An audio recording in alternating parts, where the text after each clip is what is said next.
Hello everybody, how are you guys feeling today?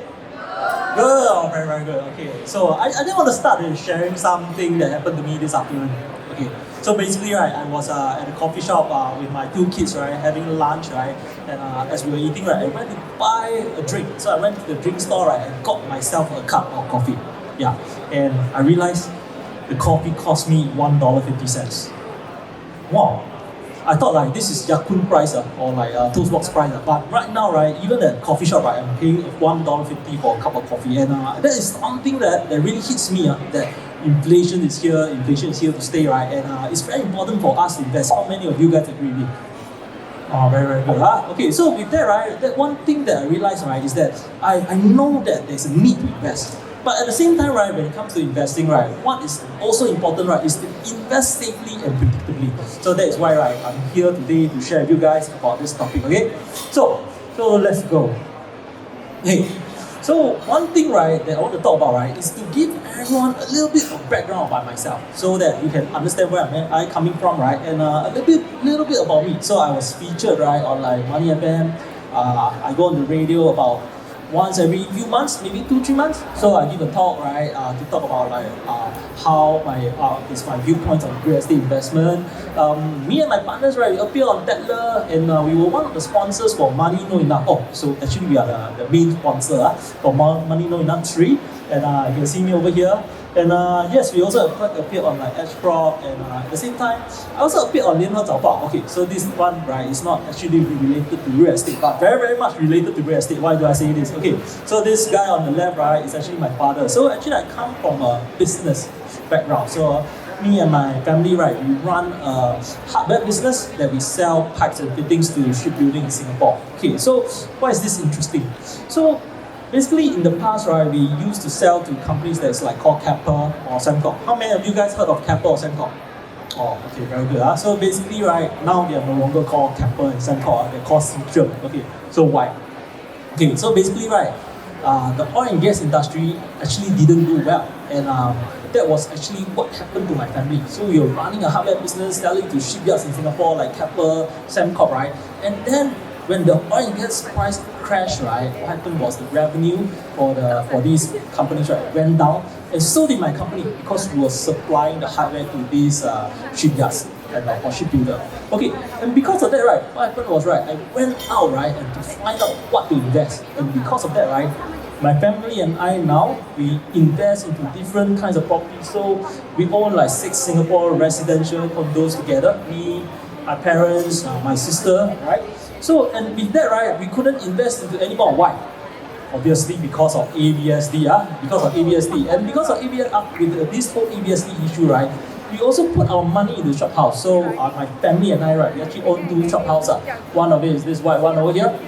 It's at Hamilton Road, so it's actually somewhere near Jalan Besar area. The other one, right, is actually somewhere over here. This is alongside Avenue Road, right? So we also invested into another shop house, so we fully own this property. And other than investing into like Singapore residential shop house, we also went to dabble into other countries. I mean, like our neighbor. So I also, in our family, right, we also own this commercial office in Bangsa, and one KL residential condo. And also, right, we also own a shop lot in JB. Okay, so do you guys know why is it called a shop lot? Why? Okay, so let me explain. Basically, right, in Malaysia, if it's a shop house, right, means it's a shop below and then a house on top. Okay, but if it's a shop lot, right, means it's a shop below, right, and also commercial unit on top. So that means it's like office, not meant for homestay. So that's why it's called shop lot. Also, we also bought into a JB landed property long ago. So the exchange rate was. Okay, so I'm not trying to say that when we invest in property, right, for sure we make money. Okay, so I have my fair share of pains. But the thing is what we want to do today, right, is to find out how we can improve our chances of investing well. Yes? Yes, okay, so very good. So that's what we want to do. And because other than that, right, my family and I, we also invested into quite a number of our industrial property. Okay, so we bought 24 industrial property, 7 at Ubi Tech Park, 3 at Enterprise 1, 2 Vertex, 2 Ubi Point, 5 at 63 Ubi. Okay, so if you look at these numbers, right, these properties, right, 10, 14, 19, okay, Perfect One and Synergy. Okay, Perfect One is actually at MacPherson. Synergy at KB is at Kaki Bukit. So you can say that out of 24, 21 are in the Paya Ubi, Kaki Bukit area. Why? Because right, I believe in the growth right in that area, like Paya because of Paya airbase moving out, right, there's going to be more industrial activity happening. And also, right, when we are talking about Paya Central, right, there's a lot more commercial activities happening there, and that will drive demand for like supporting services like industrial. So why am I talking about this? Because right, when I invest in the property, right, I look for this kind of like winning edge, right, and I also translate what we use and see in Singapore, right, to go overseas, to go apply in UK. How many of you guys, right, want to find out more? Very good, very good. Okay, so with that, right, some I also invest into Trade Hub. Trade Hub is actually at Jurong East area lah. So when you're talking about Jurong East area, right, basically what we are talking about, right, is because of the whole Jurong Lake district booming, right, and because of that, once again, that is why, right, I want to invest in places that are growing. And this will also be like similar case of how we apply in UK itself. Okay, so but one interesting fact is that from 24 industrial properties, right now I've shrank down that. Why? Because right, I started investing into all this before the whole COVID era. So I invested about 2017, 2016 and 2018 onwards lah. But during COVID itself, right, all the industrial property prices shot up. Okay, and then I find, and with the rising interest rate, right, and also right, the short tenure of industrial properties, right, I have started to divest because I have found that there are actually better options out there. Okay, so what do I mean by better options out there? So when I want to talk about better options, right, basically is this. You see, as Singapore citizens, right, I think that we should always be buying a residential property in Singapore. Why? So that we can utilize our CPF, right, to invest into residential property. But if you are talking about the second one, right, we have to pay 20% EBSD, and I think that is totally not worth it. So that's why, right, I don't go into a second residential property in Singapore. However, right, having said that, what are the kinds of alternatives out there? So when I look at it, right, there are like Singapore commercial offices, retail and shophouse, right? Let me break it down for you that how I view all this, okay? So if you're looking at Singapore commercial office, right, one thing is the quantum. So if you're looking at commercial office, it will start us at about 2,000 square feet. So if you're buying a 1,000 square feet space, right, $2 million, okay? So in one thing, right, the quantum is kind of high, one thing. The second thing is that if you're looking at office, right, actually by the end of the year, right, there's like going to be new rules that's coming into place, right, whereby employers are encouraged, right, to have employees having 1 day work from home per week. You guys know about that? Yes. So think about it, if you can work 1 day from home, right, do you think you can work 2 days from home? Can, right? Because 1 day can, right? Then 2 days is possible. Oh, but as an employer, I'm very sad, okay? But okay, that's beside the point. But what I want to share with everyone is that, do you think that there will be increasing demand for commercial space, office, or decreasing? Decreasing. So that's what I'm trying to say. So I do not want to invest in something, right, that have headwinds, that it's difficult to succeed, difficult. I want to do something, right, that is easy for me to succeed, okay? That's why, right, that is one thing that I will try my best, right, to actually avoid office at the moment.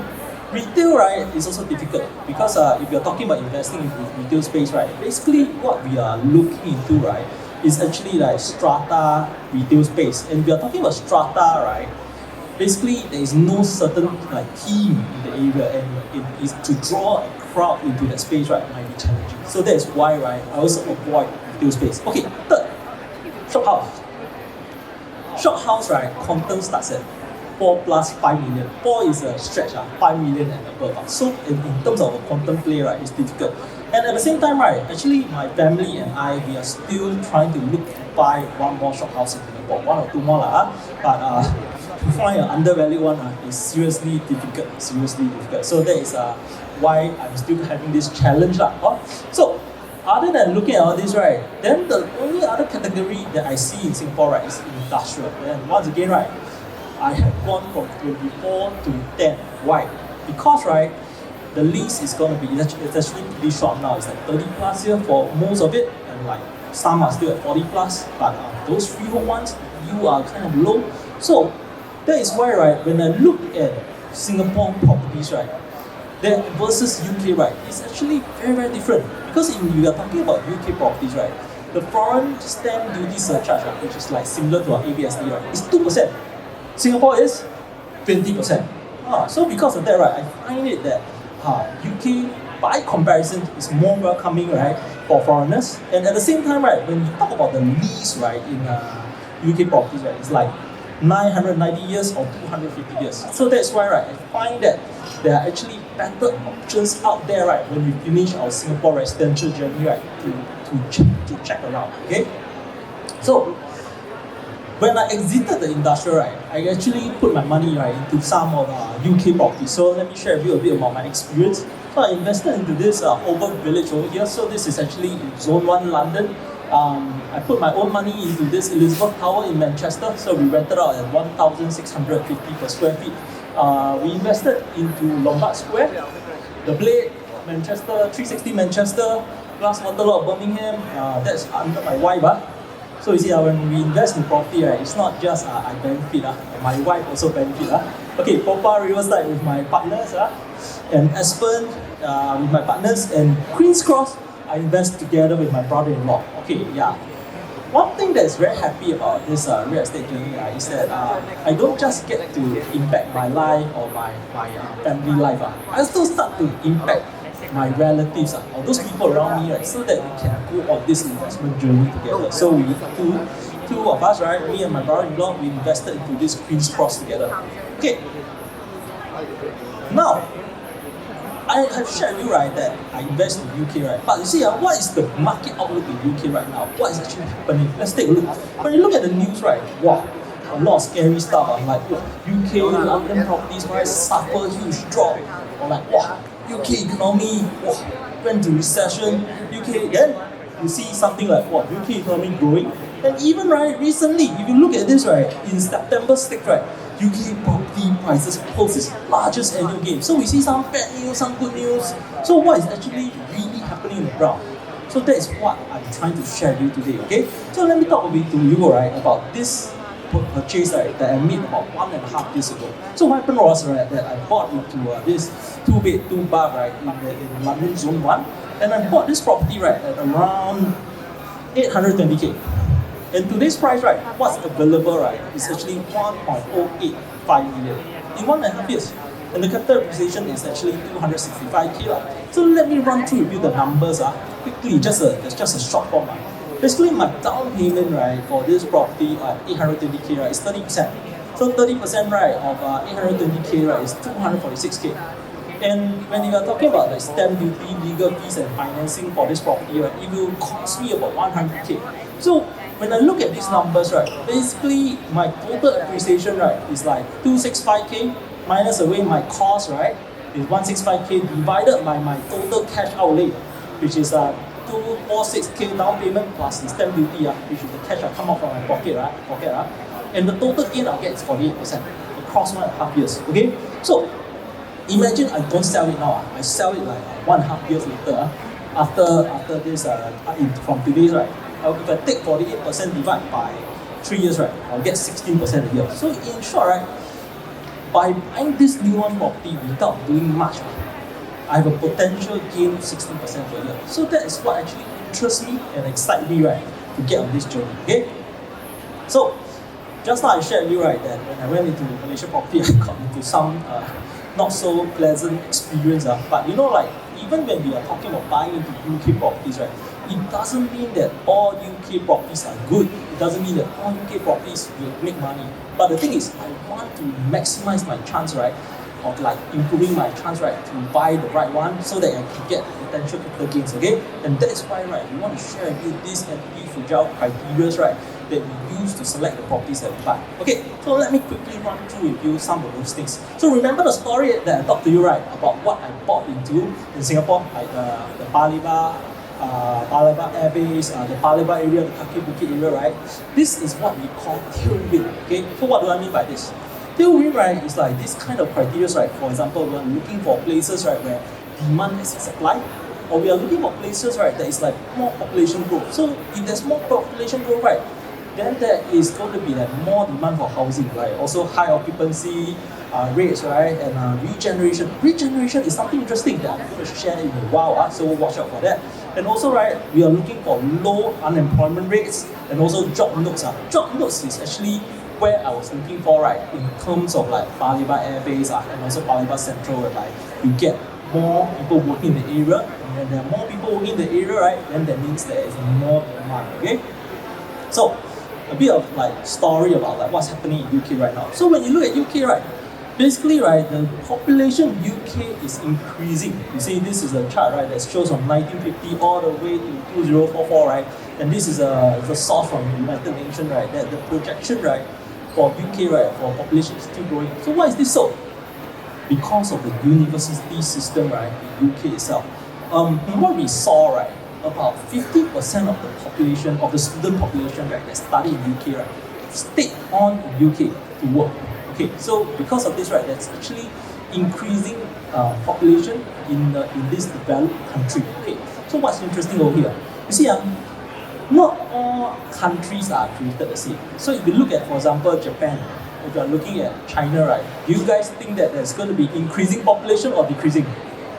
Decreasing, right? So when we look at that, right, that is like not where I want to go, because do you think that the housing, right, will get more occupied or less occupied?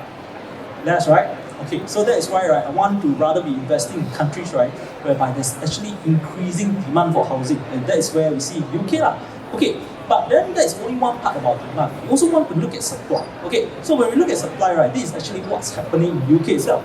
So when you look at this, right, this blue line, right, is actually the housing supply, right, that we see in UK itself.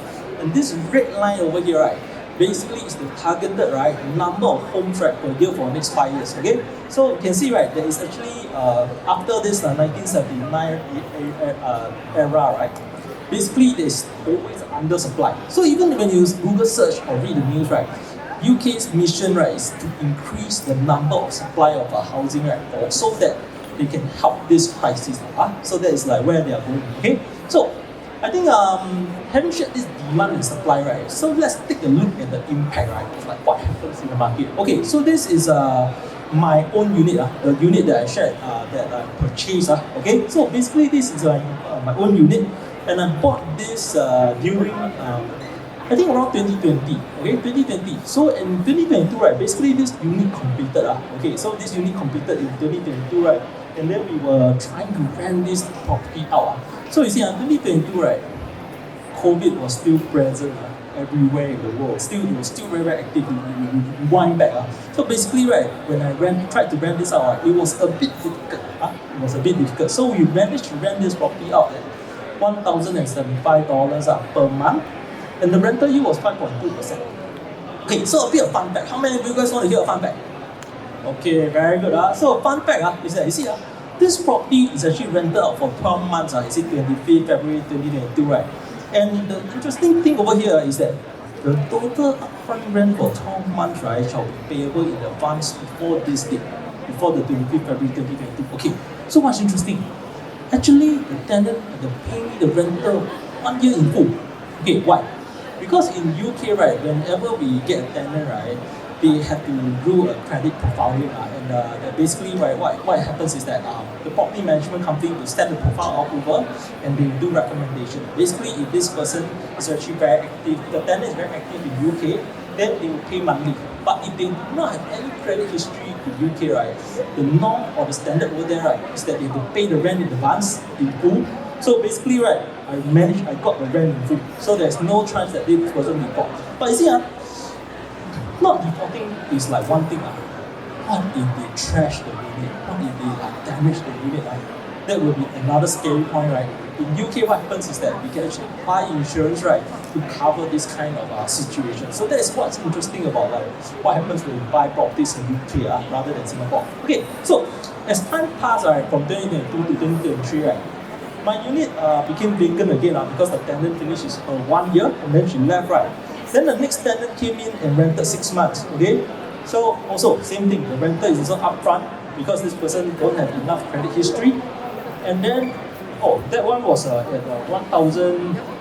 The rent already went up. The rent already went up to 1,400. It was from 1,075 to 1,400. Because by the year 2023, right, which was only like last year, right, Basically, what happened was that COVID's already cleared, no problem, right? So the student population, the working population went back to Manchester, so the rental yield already increased. And then, what happened is that, like in the third quarter of 2023, right, I got another tenant because that was just a 6 months tenancy agreement, right? And what happened was, right, it was renewed at 1,006. So now the yield, right, from like 5.2%, right, actually went up all the way to 7.8%, okay? And this was 1,006. And I will be very happy to share with everyone, right, that basically when the tenancy agreement came up, right, my unit is going to be rented out again on the 25th of like September, right? And what happened is that the rent has gone up again to 1,650. And because of that, right, my rental yield will hit 8%, okay? So this is like the kind of situation that I see when I buy a property in UK. Basically, because of high demand, low supply, right, easy for me to rent out, and the rent is increasing. But will I be able to guarantee you that the rent continuously, like forever increase? Of course not lah. But is 8% comfortable for me? The answer is yes lah. So that is like what I'm looking for when I buy into a UK property itself. Okay, so having said that, right, the one thing I want to share with everyone, right, is that when I look into UK, investing in UK versus Singapore, right, basically is that Singapore vacancy rate, right, for the whole of Singapore is about 6.1%.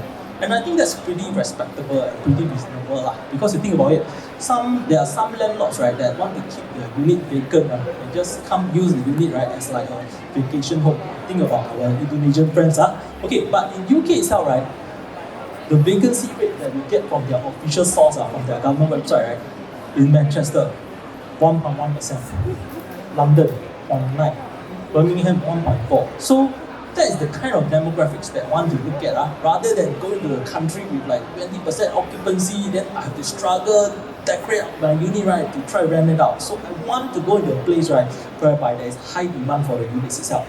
Okay, unemployment rate. So by the way, the unemployment rate, right, from like 2013, right, 10 years ago was 7.8, then now has dropped down to 4.2. Actually 4.2 is still pretty respectable. So basically what we are trying to share over here is that it's still pretty good job situation in UK itself. Okay, so now we shared about the demand and supply and like the occupancy and also like employment situation, right? One thing that I want to share with everyone, right, is this thing about the word regeneration. Okay, so in Singapore, right, we have in URA, we have this thing called master plan, right, whereby we plan out like what happens in the country, in Singapore itself, where are the places that are going to be developed, right? In UK itself, right, what happens is that they have this term called regeneration.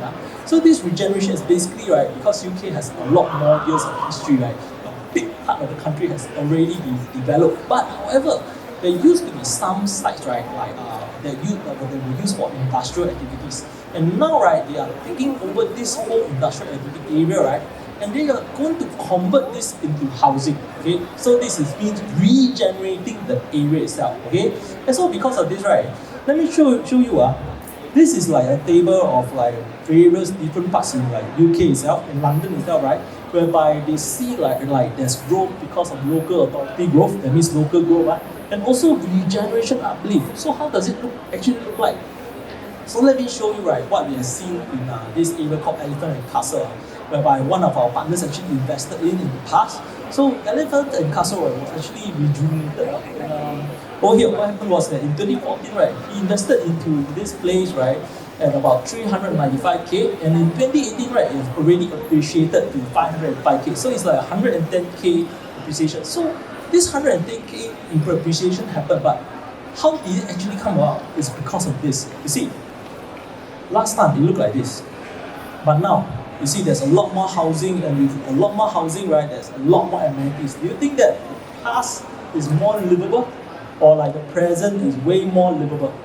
Present, right? So this is what we call regeneration, and this is and that is why we are looking at it as a tailwind. We want to buy in some place, right, that's going to be progressively developing. So other than tailwinds, right, one thing we want to talk about, right, is also this thing called affordability to locals. And with that, right, we want to explain to everyone the regulations, right, that happen. Okay, so in terms of like affordability to locals, right, basically there's this rule, right, in UK whereby first-time buyers, right, in UK as a resident, not as a foreign investor, can actually place a 5% deposit, right, and then they can have access to buy the property itself. So how does the numbers actually look like? Let me run through it, everyone.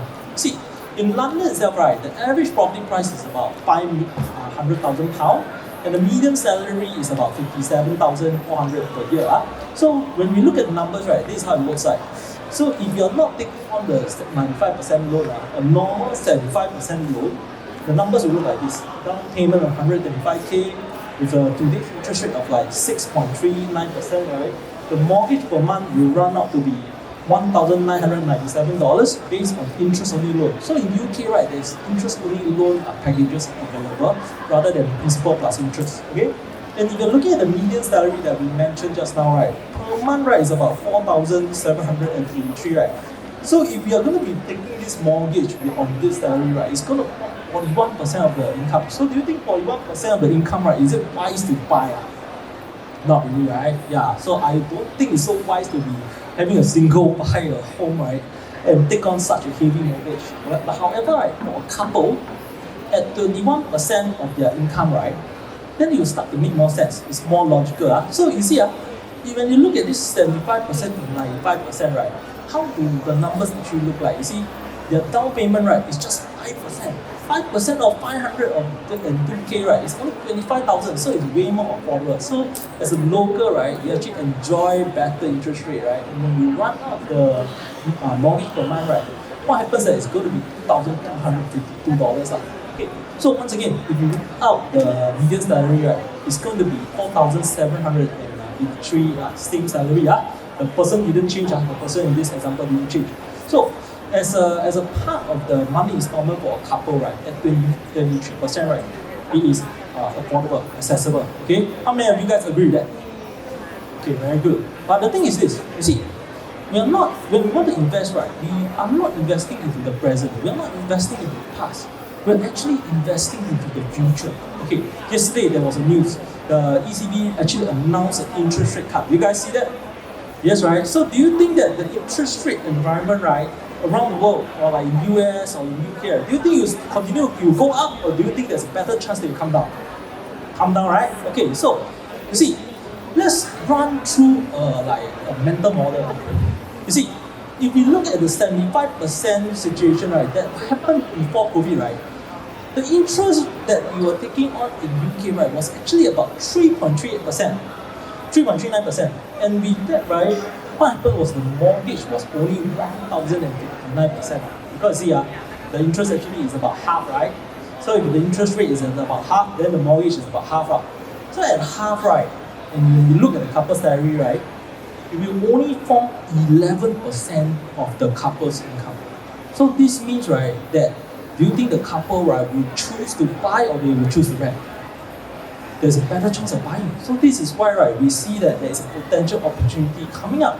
Okay, so of course the news, this is what happened like a few months ago, that UK hit the inflation rate, interest rate is like being cut, right? There was already one round of cut in UK, and by the way, because of the ECB, Europe, right, cutting their interest rate, right, it was already announced in news, right, that some of the UK lenders are also cutting their rates. It's already coming. Okay, so let me run through a case study and thinking process that we are going through for ourselves. Okay, number one, you see, when we buy a property, right, based on a 10% down payment and a local, right, this is what the locals will face. You see, if they are paying the price of 500k, right, the rental that they pay for this unit, right, is about 2,001. 2,001, right, their interest will be 2,180. So if you look at these numbers, right, do you think that it's interesting to be buying the unit and pay interest, or do you think it is better to rent?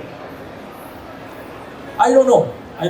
It is actually mixed up. You see, if I pay rent and I pay interest, I pay about the same. So like, why do I want to get tied down? See, but however, if the interest rate drops to 3.5%, if we project the interest rate drop down, right, then the rental, and with after the rental goes up a bit, and the interest will be at 1,350. Okay, 2 years. Okay, so basically I'm saying that this is now, in 2 years later, 20% and 20. Okay, 2 years later, basically the rental go up a bit, the rental rate go up a bit, but the interest go down because that the interest rate went down, right? When you compare the interest versus the rental, right, then as a local, right, it makes it more interesting to be buying the unit, because if I own the unit, I only pay 1,350 per month. Okay, so but then you imagine today if you are an investor, and instead of selling this unit to a local at 500,000 pound, right, and you sell the unit at 600,000 pound, right, how does it look like for the buyer?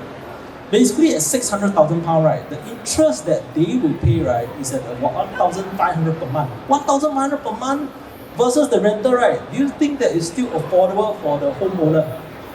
Possible, right? So this is why, right, we are looking at investing in UK, because when we look into the future, right, or we step in the future, right, if the interest rate goes down, there's a potential capital appreciation happening, and that's why we go in. Okay, so this is the situation that's happening in UK. Basically, if you look at this green line, right, this is the average property price, and if you look at the red line, right, this is the bank interest rate lah. So we see from 2009 till now, right, till before the whole Ukraine crisis, right, basically the interest rate actually remained flat. But when the Ukraine crisis happened, right, the interest rate shot up. But when it shot up, right, the property prices actually didn't crash. But think about it, if the interest start to come down, right, then there's a potential chance that the property prices will continue to appreciate.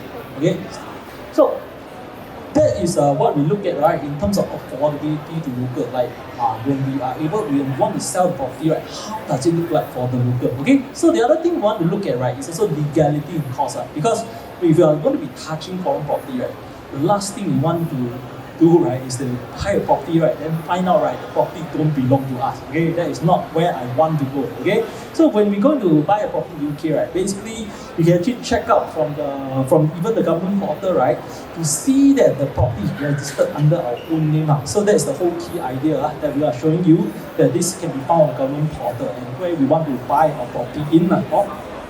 Okay, so other than talking about legality, right, one thing you also want to understand, right, is actually about cost. Okay, so if you're talking about cost, right, basically this is how UK works. Okay, so if you're talking about non-UK resident like us that are investors, basically for the first 250k of the property, right, the stamp duty is at 5%.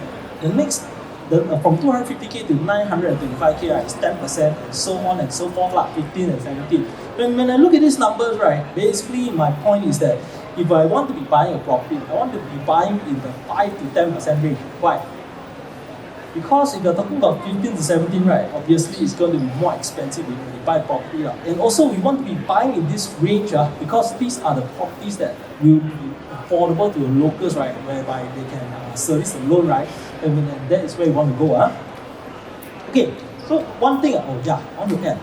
By the way, early in the segment, I talked about the additional stamp duty, right, for foreigners is 2%, right? You all remember? Okay, the 2% is already included in these numbers. So it's actually 3% plus 2% for foreigners. Okay, so it's a total of 5%. So you compare this with Singapore. Singapore, if you're buying a second property with ABSD, right, it's actually 20% ABSD plus like 3+% for stamp duty. So it's like 23%. So you see, when you look at this 5%, right, versus like a foreigner that's investing into Singapore, right? A foreigner that's investing in Singapore, right, is paying 60% ABSD plus 4% stamp duty. Do you guys think that is foreigner friendly or like not foreigner friendly for Singapore? Non-foreigner friendly, right? But in UK, right, it's actually affordable in terms of 5%. So this is like where we are going. Okay, so quickly run through a bit of thing. So when we're talking about the income tax on rental, right, it's actually at 20% for like investors. So in Singapore itself, right, when we invest in Singapore residential property, basically we also have to pay income tax. So that is like okay. But when you run through the numbers, right, basically if you're talking about income, right, the mortgage interest is also a part of deductible. So when we calculate out the calculation, right, basically, right, the buyer payable, right, is actually 2.6% of the rental. So this means, right, it's still okay.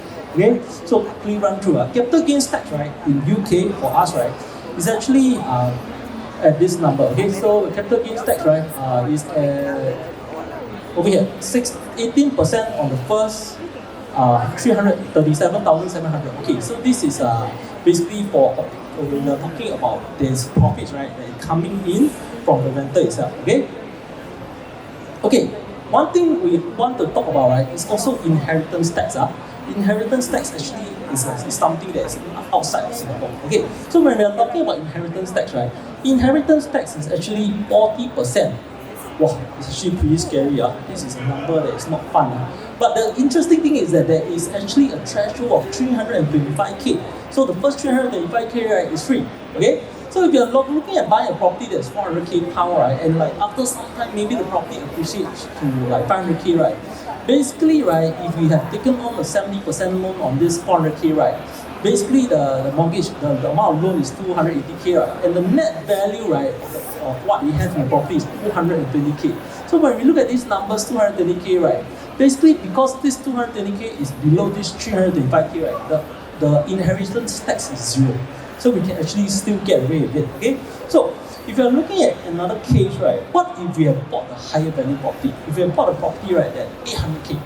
Okay, so if you look at this 800k example, right, what if like we bought property 800k and it has appreciated to 1 million, right? Basically, when you run out the numbers, yes, we have to pay inheritance tax. But the thing is, in UK, there's this thing also called gearing up, which is refinancing out of profit itself. So if we have bought this property at 1 million, right, and we refinance out the 70% of the loan, right, of the property price, right, basically the net value of the property, right, is 300k and still below the threshold, and you can still get away with zero. Okay, so we can pay zero inheritance tax if we are able to keep, right, the net value of the properties to be lesser than this number. Okay, so that's actually the legality and cost. Loan option, quickly. So when we buy a property in UK, right, one thing that we're worried about, right, is definitely we are talking about foreigner tax. We are talking about forex. When we are talking about forex, right, basically what we want to do, right, is that we want to take as much of the loan in pound as possible. So in UK, right, 75% loan with 30 years loan tenure, right, is possible. And for some banks, right, they are able to loan up to 85 years old, 84 years old. Okay, so that is actually pretty cool. Okay, 35 years loan tenure, 84 years old. Okay, and there are actually multiple lenders available in UK itself, so that is pretty cool and interesting. Okay, so exit strategy. Okay, I want to share a bit about like how we do and work in UK itself. Okay, so this is a case study of the property that I bought in together in this project called Canary Walk. Canary Walk is like basically like a business, one of the key business districts in London itself. And this property I bought in, right, is 845k.